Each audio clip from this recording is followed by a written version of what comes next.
What is up, everyone, and welcome back to Across the Board, sponsored by MoneyBall Metrics. I'm your host, Alpha Dog Bets, here with my co-host, JD from Line Movers, and you guys know who the gentleman is under us. That's Jammer Bets. He is now our resident Thursday Jammer. He will be here to break down college football, NFL action, and MLB. Jammer, we are stoked to have you on yet again, and to have you on going forward. How are you today? I'm feeling great, man. Super excited for this Thursday night football game. Got an exciting slate of games in college football, and got a little MLB action for the little few who want some of that. We do know that people love the MLB. JD and I have been pretty hot with it. I do know that I went 2-1 in best bets. JD has swept 3 of his 4 last best bets and went even yesterday, so he's been on an absolute tear as well. JD, good segue to go to you. How are you today, my friend? Doing great, man. Just like I feel like we've said every day for the past couple weeks, everything is going really well. So not even last couple weeks, bro. It feels like it's been the last couple of months. You've been on an absolute tear, giving the people the winners. And guys, yet again, I know I usually say this at the end of the show, but make sure you join MoneyBall Metrics Discord. JD has been dropping a ton of winners in there, and there's been a great community for you guys to join. Get into MoneyBall Metrics Discord, come win with the boys, and let's continue cashing. But gentlemen, we have a massive 5-game slate today. We are going to start with one MLB game today. It's the only baseball game we're breaking down because we have some college football and the NFL game tonight to get into. But are you boys ready to get into our first breakdown of the day? I'm ready. Let's do it, gentlemen. First game on the slate we're covering is going to be the Red Sox, who are visiting to the Yankees. Pitching for the Red Sox is Cooper Criswell. Criswell 6-4 with a 4.1 ERA. On the other side, Nestor Cortez coming in 9-10 with a 3.97 ERA. Jammer, not really a guest anymore, as you will be with the show going forward, but we're going to start with you. How are you today? Or what do you like in the Red Sox-Yankees game? I already did that part. Yeah, you gotten a little bit behind yourself there, but we got a great baseball game here. Classic matchup between the Red Sox and the Yankees. Both of them kind of had a little barn burner last night. May have had to burn through some of the relievers. So today we might see a little bit of extra action in the bullpen. Maybe even get the starting pitchers, kind of force them to maybe pull out a little bit longer on their starting the bump. It's really tough to pick a side here with the odd lines here. You got the Yankees at -1.5, juiced a little bit. Oh no, you got a little plus money at the -1.5. It's tough to take them. Don't really want to take an over/under in this game. I'm just going to throw something out there and just going to root for Aaron Judge home run plus 220. Nothing official, but just a little fun bucks on there. Good little light play. Absolutely, and he's got to get going. He has not hit one this month, so the due factor, if you believe in somebody is due, Aaron Judge is the epitome of due right now. I will get into my breakdown for this one, guys, and Jammer said it perfectly. These teams both had some interesting long nights last night. Both teams did go to extra innings. The Red Sox had a very dramatic 5-3 win over the Orioles. They were down in the bottom of the 10th inning. I believe it was 3-2. Tyler O'Neill hit a 3-run walk-off shot to give them the win. For the Yankees, they also won an extra innings over the Royals to win the series. Thank God, because it was my play of the day, and that was a stressful day. But we got it done. The Yankees also got it done. Guys, to me, like I'm saying here, you could probably guess where I'm going with depleted bullpens. And you guys know, if you watch the show, how I feel about Nestor Cortez. He, to me, is the worst starting pitcher that the New York Yankees have. He seems to get shelled more often than he has good games. And I think we are going to see that today. Give me the over 8.5. You can currently get that at a -120. It is a little juicy. However, I do think that's the best play in this game. Both bullpens completely depleted. The Yankees went through all their big name guys yesterday, including new closer Luke Weaver. They're just not going to have any bodies to be pitching tonight. And Nestor Cortez is not a guy that can give you 7-8 innings. The Yankees are going to have to give at least 3-4 innings from the bullpen. I'm thinking probably closer to 4-5. Red Sox on the other side with Cooper Criswell are also going to have to go to the bullpen, and they used all their good arms last night. My favorite play on the board tonight in any sport is this over. Like I said, you get an 8.5 at -120. JD, any action from you? The handicap for me here was actually a really simple one. I have this priced at Yankees at actually -205. As far as game ones, the Yanks have been doing really, really well. They've actually won their past 6 game ones. Just kind of a weird trend there. but I actually gave this out to clients at Yankees actually minus 112. That number is long gone now. Yeah. Now you'd be at -1. Now you'd be paying around like minus 135. So the value to me has just been completely sucked out. As far as the over, I actually like that also. But as far as the Yankee side, I actually like that more though.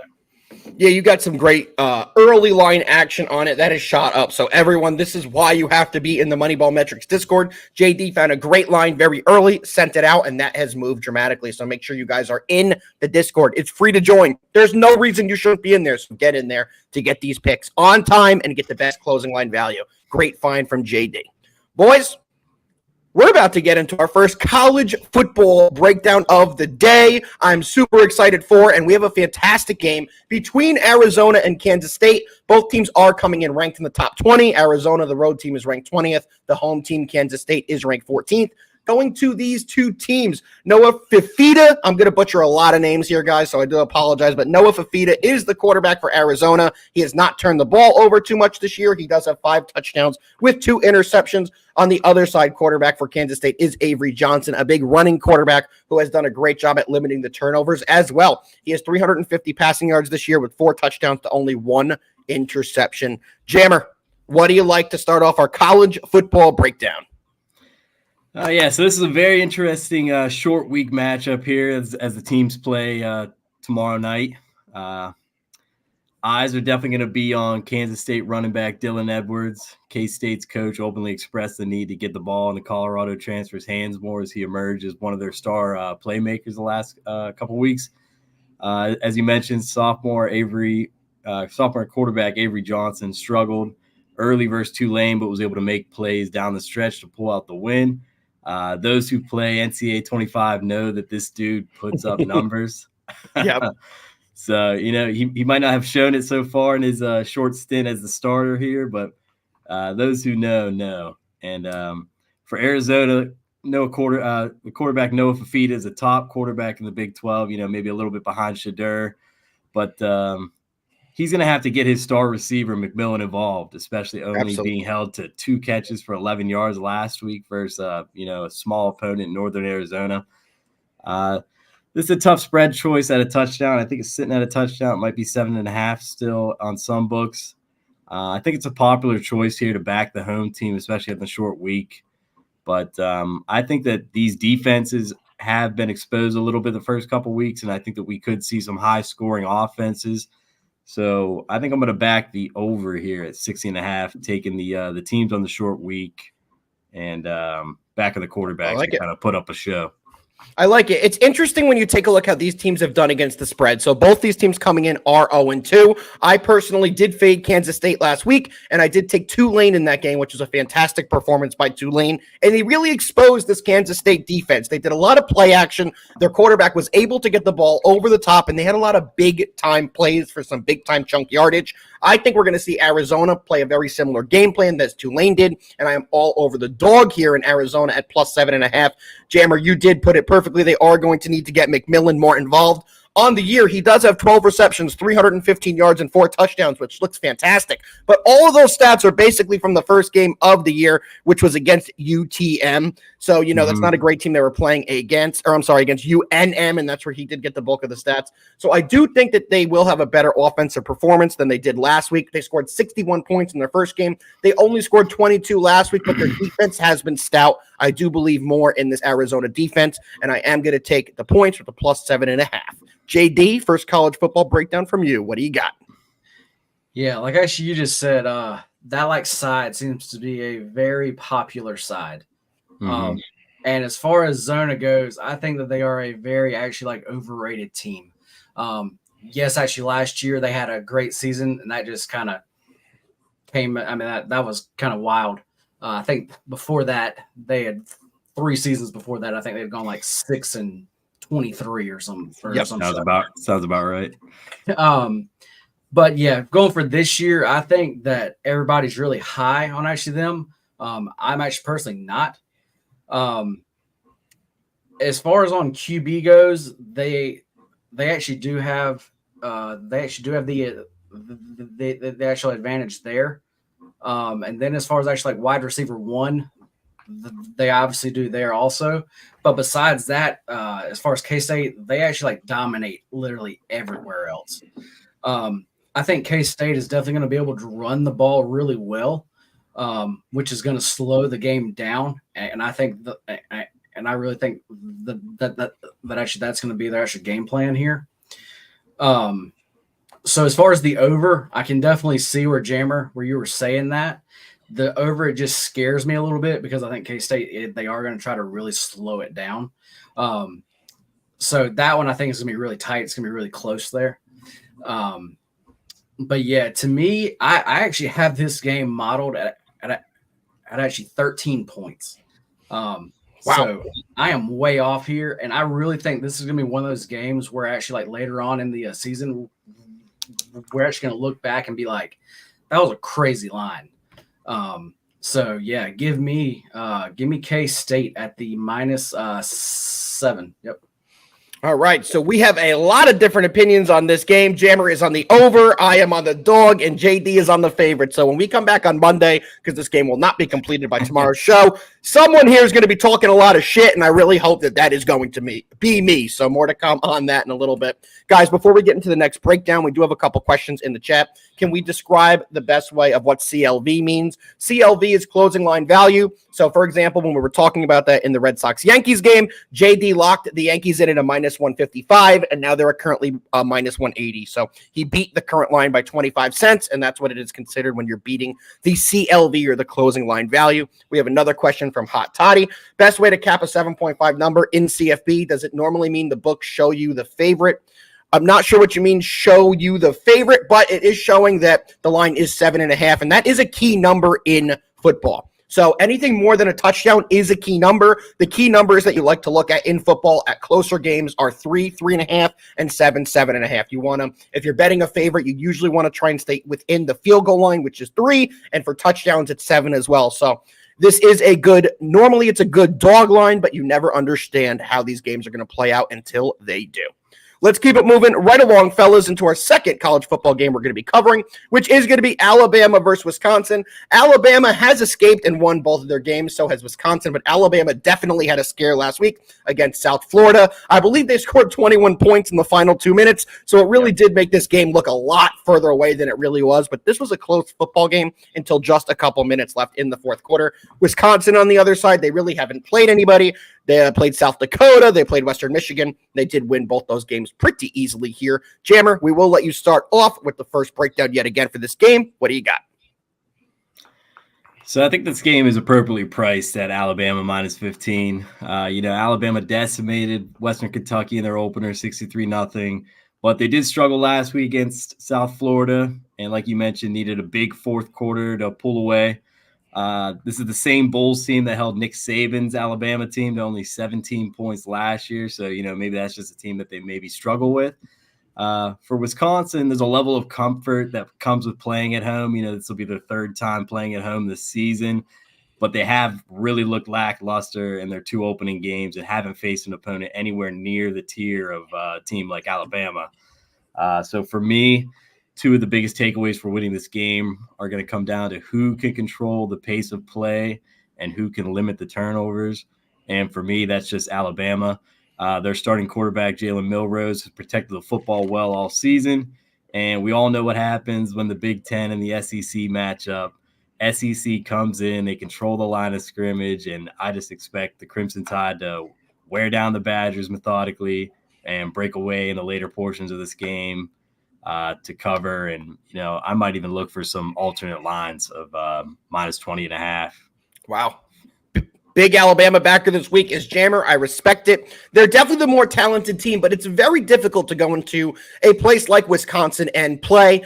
I'm seeing this game as Alabama should be able to cover, but I'm more interested in the total here. I love the under in this matchup. This game's going to come down to the trenches, and both teams do have pretty decent lines. I think we're going to see a ton of running the ball, and both teams try to limit the turnovers, especially Wisconsin. Wisconsin knows they can't come into this game, turn the ball over, lose the home crowd, and fall back early. They will be running the ball primarily. I do think this one stays pretty comfortable.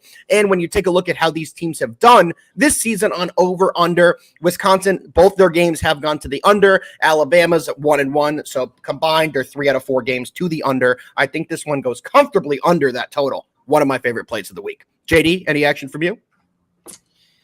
Yeah, this game for me, if you look at Bama here,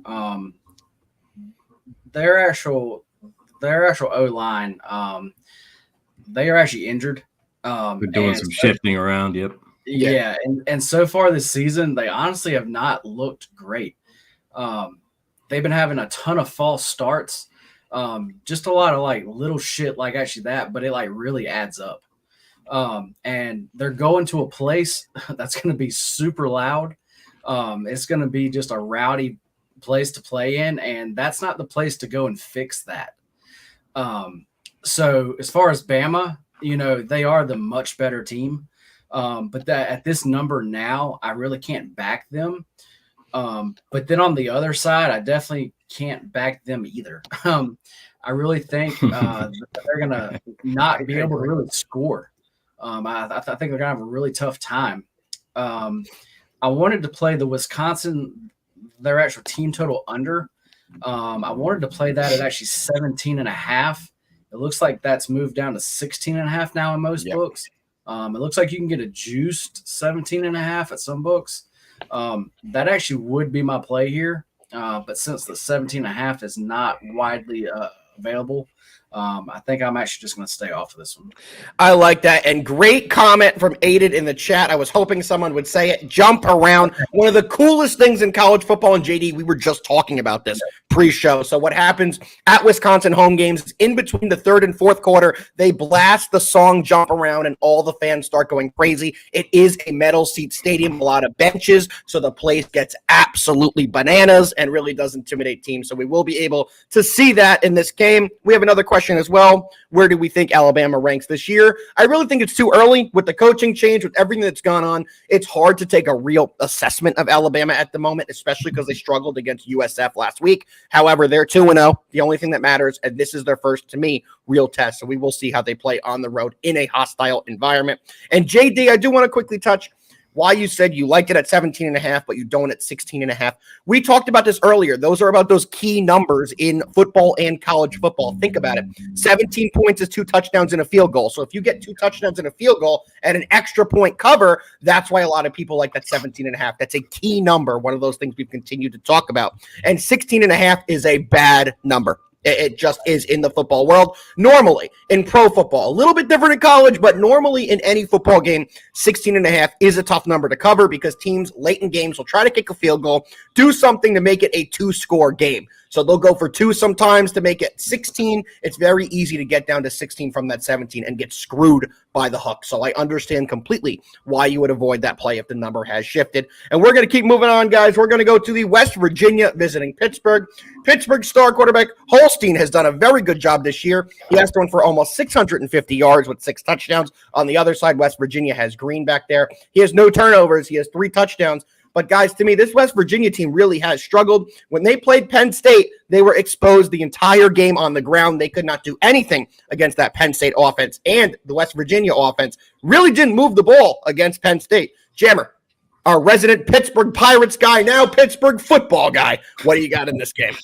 So I've never claimed to be a Pittsburgh football guy. I'm a Penn State grad, so there will be no bias here in this analysis. But let's just jump right into it. So the backyard brawl, one of the most historic rivalries in college football history, dating back to their first matchup in 1895. The rivalry's been reignited recently as they took a 10-plus year break between 2011 and 2022. So the last 2 years that they brought this matchup back, the home team has come out victorious. Like we talked about, Pitt opened up the season 2-0 with an impressive home win versus Kent State and a huge comeback victory on the road versus Cincinnati last week. They opened up really, really slow on the road, but overcame a 27-6 deficit the second half to pull out the win. A lot of this success has come off the shoulders of freshman quarterback Eli Holstein, who transferred to Pitt this season from Alabama. The young quarterback has played well so far, posting a 159 quarterback rating, passing for over 300 yards a game, 6 total touchdowns, and only 2 INTs. You mentioned it, week 1, West Virginia got exposed versus Penn State. And in my opinion, Drew Aller he's not a more superior quarterback.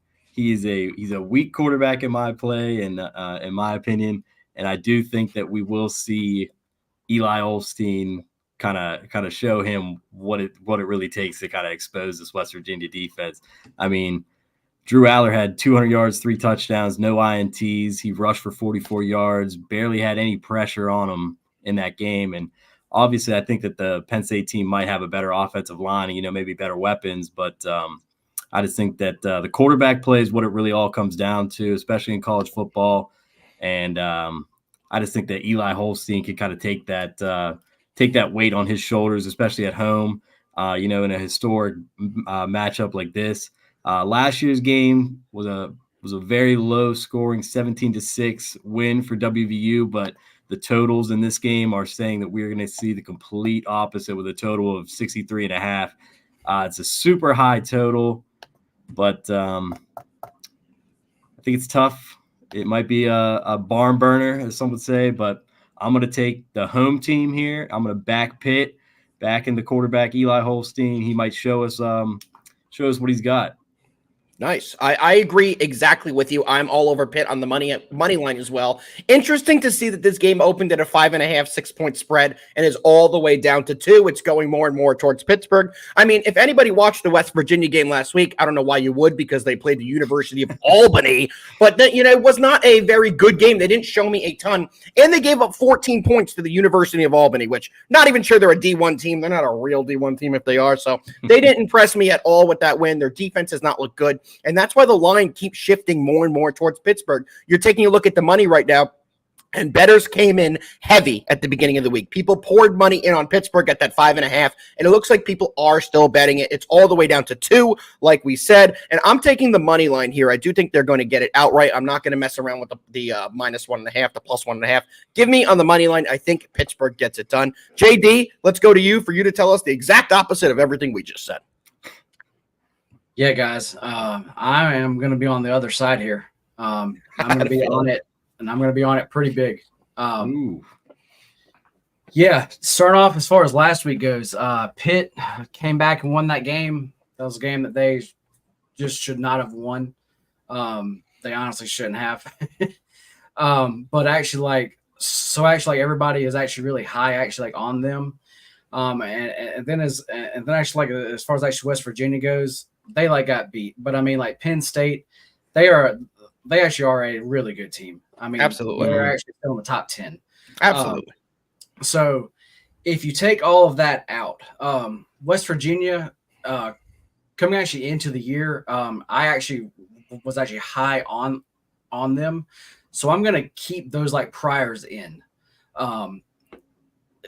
So for me, the actual look ahead line before the season here was actually at 4.5, and which I think is actually still short. You look at the health of actually these teams, and as far as actually West Virginia, they have everybody in. They are very good there. As far as Pitt goes, they are banged up. They actually have an actual long list of actually guys out. And as far as the West Virginia pass defense, it does scare me some. They are not great. But the Pittsburgh quarterback, I don't know if he can take advantage of that. Yes, and actually, when you get pressure on actually him, as you've seen from this season, he does horrible. I mean, I think he's only turned the ball over twice. But if you look at actually like expected turnovers, he actually has 8.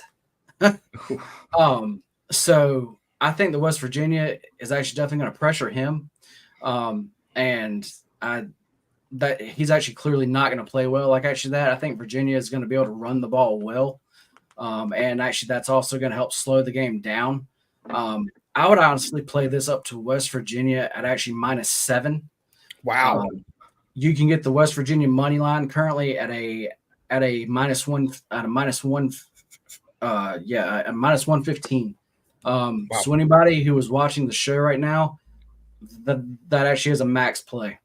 Wow. Max play dropped by JD early. JD, you know me and Jim are huge fans of yours. We love your analysis, but this one I am hoping you do get wrong. Let's move right along, boys, to our Thursday night football game, the marquee game of this show, which is going to be the Buffalo Bills traveling to Miami, taking on the Fins tonight. Guys, we also what happened in week 1 between these two teams. Both teams did struggle, but both teams did narrowly get victories here. JD, we haven't started with you yet. What do you like in tonight's Buffalo Bills, Miami Dolphins Thursday night football showdown? You know, this is a Thursday night game, and I wish it was not. I know.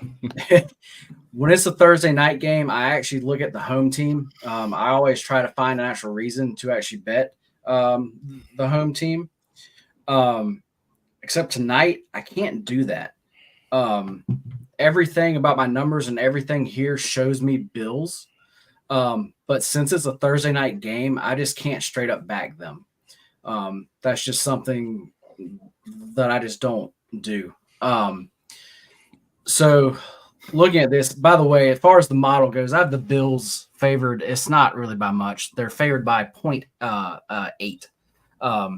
So it's not a big favorite, but I actually do have them favored actually like a little bit here. As far as these defenses, they both so far have not looked great. So I think as far as points, we're actually definitely going to see points here. So I'm going to play this game a little bit differently than I would normally play an actual NFL game. But I'm going to tease this in the same game. I'm going to tease the Bills. I'm going to tease them up to plus actually 8.5. Then I'm going to tease the total down. I'm going to go over. That is 42.5. All right. I do like that little same game teaser here. I feel slightly different than you. Seems like that's going to be the story of the day today, JD. But I'm all over the Dolphins on the money line here. I also have a couple props I really like in this game. Very rare that you'll see me give out props in the show, but there's a couple that I absolutely love. First prop, my favorite play on this game in any way possible, is Jalen Waddle over 63.5 receiving yards. This Bills team cannot stop a nosebleed in the air. They lost all their defensive players from the previous season, Tre'Davious White, both their starting safeties, Micah Hyde and Poyer, and now they are going to be without yet again another one of their starting corners in Taron Johnson. This team last year was the absolute dead last team in stopping the tight end and in stopping passing situations. That does not look like it's going to get any better this year. They haven't really added anyone on defense to make their defensive unit better, and if you watch the first game between the Buffalo Bills and the Cardinals, you would have seen that they got absolutely exposed for most of the game in the passing attack. I think we're going to see something very similar here. I do think Jalen Waddle is going to soar over that 63.5 yard total he's currently set. That's pretty widely available on all books. And like I said, I do love the Dolphins here. JD put it perfectly. Thursday night game, not a ton of time to prepare, and I do like to take the home team in Thursday night games as well. I'm not taking the spread here. This game feels eerily similar to that Houston Texans, Indianapolis Colts that we had on Sunday, which was the same spread at 2.5, where the Texans won by just 2. I'm going to take the money line. You can currently get that at a -140, and that is going to be a best bet for me. Both plays, the prop and the moneyline bet, are both best bets for me today. Jammer, final breakdown of the day. What do you got? So you guys mentioned it. Typically, the thing to do here on these Thursday night games is, back the home team. For Miami, this is typically a move that you back Miami at home early in the season when they can take advantage of Hard Rock Stadium and that sun/shade. Real fans and cappers know that they try and take advantage of that sun down there in Miami. But I think that this late start really benefits Buffalo Bills and Josh Allen, who in his career just absolutely owns Miami Dolphins. He's 10-2 versus them in his career, 110 passer rating, just under 300 yards a game, right around 3 passing touchdowns and about 50 rushing yards per game. So, I mean, he is just putting up numbers versus these guys every time he plays them. I will tell you that one of the most popular anytime touchdowns tonight will be Josh Allen, but I really think that this Miami defense tries to limit what he does on the road, especially around the red zone. In his last 8 regular season games versus Miami, he's only had 2 rushing touchdowns. So I think that he does a lot in the air, but I think that they will try and limit him from running the ball inside that red zone. So I would say be wary of that play. I think it's going to be a very popular one today. So like I said, I've been bouncing back and forth with this game between I was initially on the Dolphins. Then the more I looked into it, I was more on the Bills. And now that I'm kind of talking it out through with you guys, you know, the injury list, all the defensive players who left for Buffalo's defense. We got Achane on potential missing the game. Yep. There's just a lot going on. So I'm going to hold off on an official play for this game, but I will give out some anytime touchdowns. I like Keon Coleman or Khalil Shakir. You know, if you're going to put down money, put down a little bit on both, split the unit up. You got plus 250 on one, plus 300 on the other. I think that they're really going to try and shut down Josh Allen in the red zone. And I think that means he's going to be forced to either go to one of those wide receivers or maybe even Dalton Kincaid if you want to throw him in there as well. I'm going to limit it just to 2 receivers. You know, if we hit one, we get profit there. If we hit them both, hell yeah. But I do really like Jalen Waddle too. I think Tyreek will be a popular play, but I think that, you know, you got to get the other guy going as well, especially with that injury to their cornerback 2 for Buffalo. Yep. So no official play on a team. You might check back in on my Twitter page later. I might have an official one for that, but for now, I'm just going to roll with those anytime touchdowns. I do like your play on Jalen Waddle. And thank you. JD, your plays as well. I can't remember. Were you on the you were on the Bills? He teased it. He teased it up to it and teased the under down. So he's going for the over, and he's going to be going for the Bills here at the plus 8.5. So there is room for all of us to cash on this game. Jamer can't lose anything besides the player prop, so we're good there. And me and JD have a nice little range there where we can both get that in. Guys, quick question from Footy. For once, he did ask a very good question. How does the play change if Achane is ruled out? To me, it does not. Jeff Wilson's a very solid backup, and the team will be fine. This offense tonight is going to be targeting the passing game for their deep plays, and I do think that we, of course, want to see Achane in there. If you have him in fantasy, if you're backing the Dolphins, all reasons you want to see him in there, but this is a good system team, and Jeff Wilson would be able to fill in quite well for them.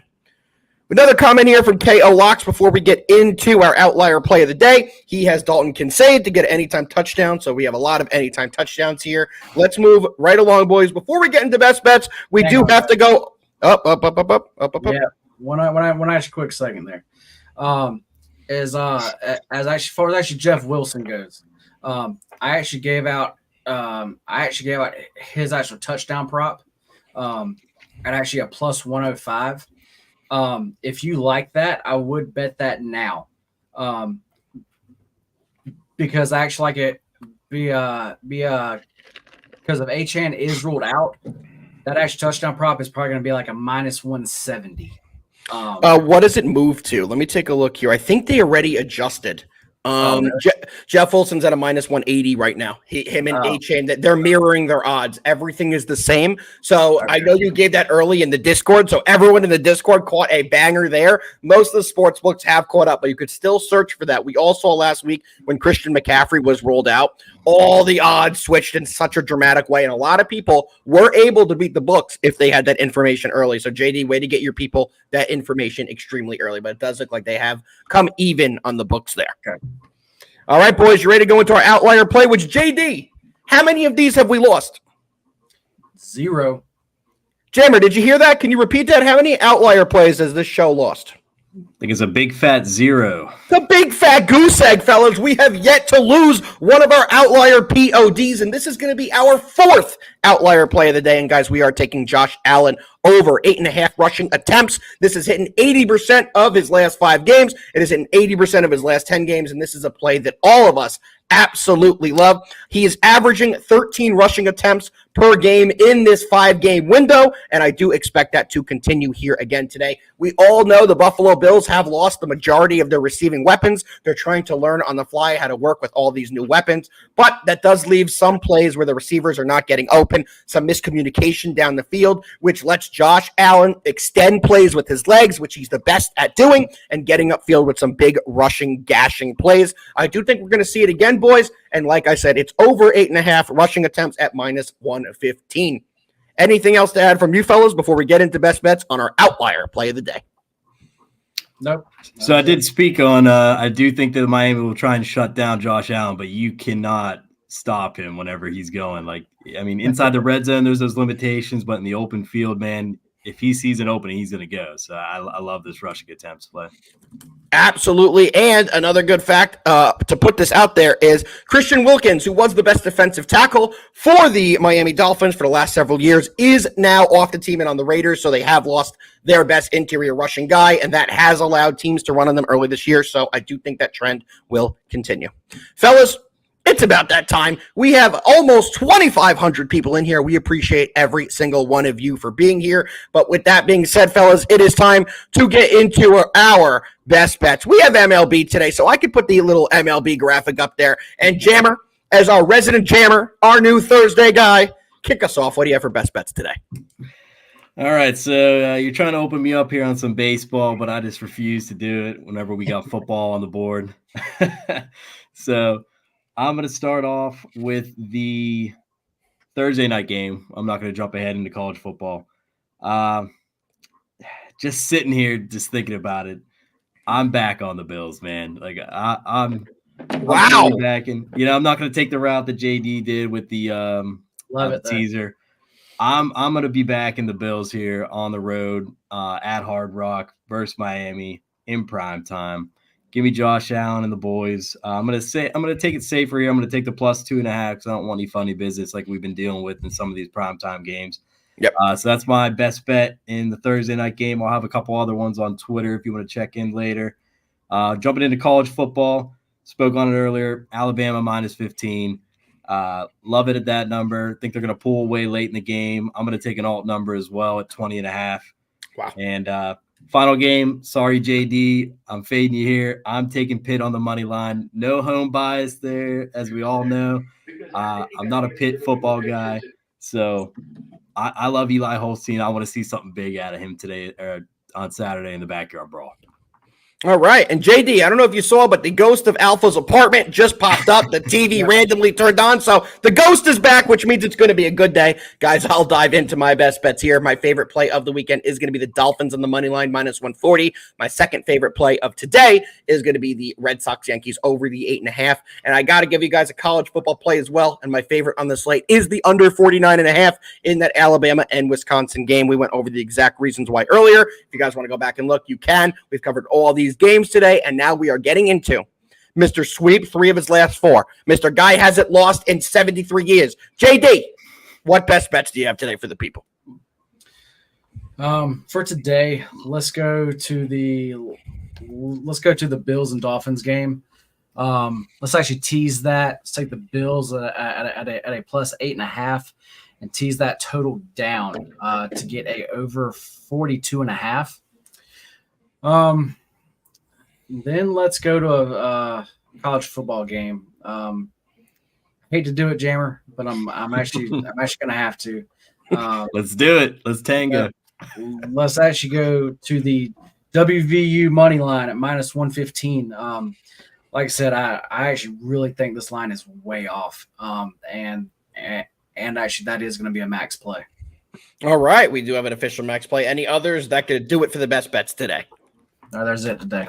Well, the good news is, JD, you and I will be back tomorrow to recap how today's best bets went and to give you guys more NFL picks. Jammer, Great job as always, guys. You will be seeing Jammer every Thursday. He's going to be with the boys, giving you guys college football winners, MLB winners, and the Thursday Night Football NFL winner. JD, fantastic show. If you guys are still here, we still have over 2,500 people in here. We appreciate every single one of you. And fellas, we will be back tomorrow, same time, same place. Yet again, we appreciate all you tuning in.